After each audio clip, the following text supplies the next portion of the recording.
हरी लाल खोदबे करेलन, पवन सिंह पावरे देखाइलन, दिनेश लाल उ त नेते में चल गइलन आ सब भोजपुरी इंडस्ट्री के हीरो सब कहेलन कि हमरा पे 100 मिलियन व्यू गइल बा।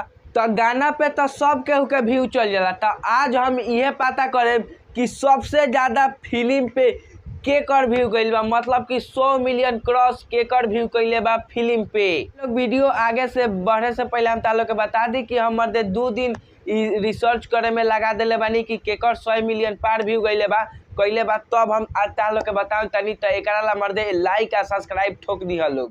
तो 3 नंबर पे बारन प्रभास लाल यादव, जिनकर 2 गो फिल्म 100 मिलियन पार कइले बा। तो पहिलका फिल्म के नाम है घूंघट में घोटाला आ दूसरका उ अपन भाई साथे बनैलन, उ फिल्म के नाम है राम लखन।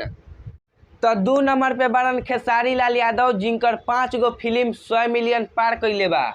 तो पहिलका फिल्म के इनकर नाम हटे संघर्ष, जेपे कि 153 मिलियन व्यू गइल बा। दूसरका मेहंदी लगा के रखना, जेपे कि 144 मिलियन व्यू गइल बा।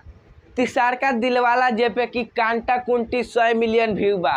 चौथा दुल्हनिया वही जो पिया मन भाई 131 मिलियन व्यू गइल बा। 5वां फिल्म के नाम है नागिन, जेपे कि 161 मिलियन व्यू गइल बा।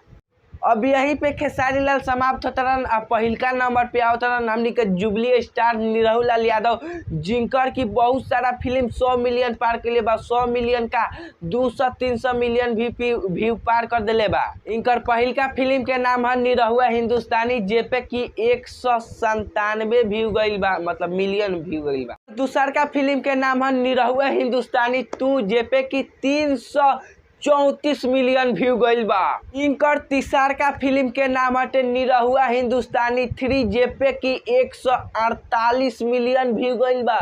चौथा फिल्म के नाम हटे निरहुआ आ ओपे व्यू गइल बाटे 296 मिलियन। 5वां फिल्म के नाम हटे बॉर्डर, इहे लास्ट बाटे। आ इ फिल्म पे व्यू गइल बाटे 103 मिलियन। आ इहे लास्ट फिल्म है, फिल्म के नाम बॉर्डर है। यहीं पे निरहु लाल यादव जीततारन। तो भाई लोग अब हम तालो के बता दी कि पवन सिंह के एको गो फिल्म 100 मिलियन व्यू पार नहीं के कैले। तो एकरा बारे में तू लोग कमेंट में कुछ बोलिए लोग। अब हम मिलते हैं नेक्स्ट वीडियो में। Tata bye bye, like subscribe ठोक द लोग।